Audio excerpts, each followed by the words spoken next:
আসসালামু আলাইকুম সবাইকে। আজকের এই ভিডিওতে আমি আপনাদেরকে দেখাবো কিভাবে আপনি এসএসসির রেজাল্ট একদম মার্কশিট সহ কিভাবে আপনার রেজাল্টটা আপনি সবার আগে দেখতে পারেন। তো দেখতে পাচ্ছেন এইখান থেকে আপনার যে রেজাল্টটা রয়েছে এইটা কিন্তু আপনি মার্কশিট সহই দেখতে পারবেন। এবং রেজাল্ট পাবলিশড হওয়ার সময় দেখা যায় যে সবাই যেহেতু একসাথে রেজাল্ট সার্চ করে, সেই ক্ষেত্রে কিন্তু অনেক সময় রেজাল্ট আসতে দেরি হয়। এজন্য আমি এই ভিডিওতে আপনাদেরকে দুইটা ওয়েবসাইট দেখিয়ে দেবো এবং সেই দুইটা ওয়েবসাইট থেকেই কিন্তু আপনার যে রেজাল্টটা রয়েছে সেটা আপনি কিন্তু সবার আগে এবং মার্কশিট সহ কিন্তু দেখে নিতে পারবেন। তো বিষয়টা কিন্তু একদমই সহজ, তাই ভিডিওটি না টেনে শেষ অবধি দেখবেন।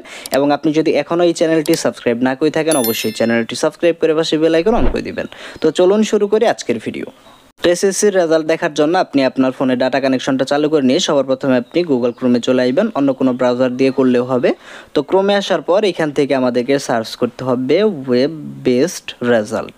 দেখতে পাচ্ছেন এখান থেকে ওয়েব বেসড রেজাল্ট পাবলিকেশন এইটা লিখে আমরা যদি এখান থেকে সার্চ করি, সার্চ করার সাথে সাথেই দেখতে পাচ্ছেন এই যে ebootresults.com এরকম একটা ওয়েবসাইট কিন্তু রয়েছে। তো আমরা যে কাজটি করবো এখান থেকে ওয়েব বেসড পাবলিকেশনের যে ওয়েবসাইটটা রয়েছে আমরা এই ওয়েবসাইটে চলে আসবো। এখানে আসার পর দেখতে পাচ্ছেন এখান থেকে আপনাদেরকে যে কাজটি করতে হবে, আপনার রেজাল্ট দেখার জন্য পরীক্ষার নাম এখানে একটা অপশন রয়েছে।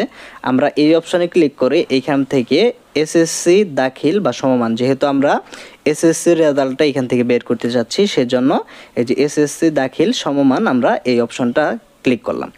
এরপরে এইখান থেকে আপনারা যে কাজটি করবেন পরীক্ষার সাল, সেই ক্ষেত্রে আপনি এই অপশানে ক্লিক করে আপনি যদি 24 সালের রেজাল্ট দেখতে চান সেই ক্ষেত্রে এখানে 2024 সিলেক্ট করতে হবে।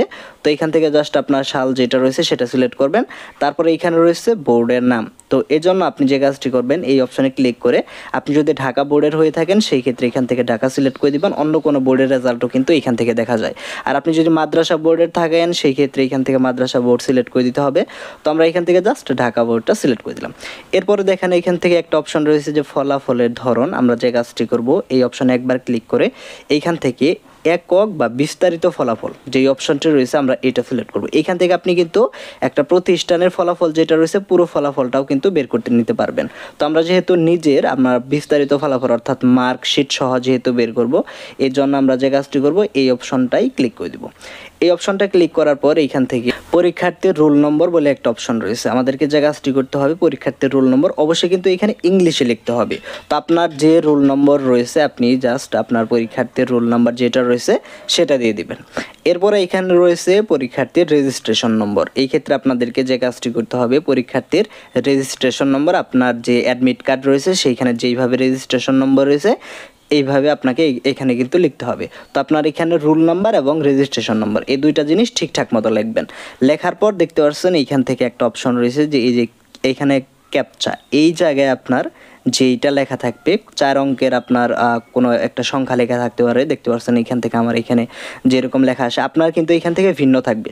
তো ক্যাপচার এই জায়গায় আপনার মূল কথা যেটা লেখা থাকবে সেইটা আপনি এইখানে জাস্ট সেটা টাইপ করে দিবেন। তো সেটা টাইপ করে আপনি জাস্ট এখান থেকে লিখে যদি এই যে ফলাফল দেখুন অপশনে ক্লিক করেন, ক্লিক করার সাথে সাথে কিন্তু আপনি দেখতে পাচ্ছেন আপনার যে রেজাল্টটা রয়েছে সেটা দেখতে পারবেন। এবং এইখান থেকে কিন্তু পাশে আপনারা যখন রেজাল্ট আপনার দেখার জন্য চেক করবেন আপনার যে নাম্বারটা রয়েছে কোন সাবজেক্টে কত পেয়েছেন সেটাও কিন্তু দেখাবে। তো এই ওয়েবসাইটটা অনেক সময় ডাউন থাকে বা অনেকে যেহেতু একসাথে লগ ইন করে, এর জন্য আপনাদেরকে যে কাজটি করতে হবে আমি আরেকটা ওয়েবসাইট দেখে দিচ্ছি, সেইখান থেকেও কিন্তু দেখা যায়। এর জন্য আপনারা এখানে টাইপ করবেন বোর্ড রেজাল্ট। এখান থেকে দেখতে পাচ্ছেন আমি জাস্ট টাইপ করলাম বোর্ড রেজাল্টস, এটা লিখে সার্চ করলেই কিন্তু আমাদের যে ওয়েবসাইটটা রয়েছে সেটা কিন্তু আমরা পেয়ে যাব। এটা লিখে সার্চ করার পর প্রথমে যে ওয়েবসাইটটা রয়েছে এই ওয়েবসাইটে চলে আসবো। এই ওয়েবসাইটে আসার পর আপনারা দেখতে পাচ্ছেন এখান থেকে এক্সামিনেশন, সেই ক্ষেত্রে আপনাদেরকে যে কাজটি করতে হবে এই অপশন থেকে জাস্ট এসএসসি বা দাখিল এটা সিলেক্ট করে দিবেন।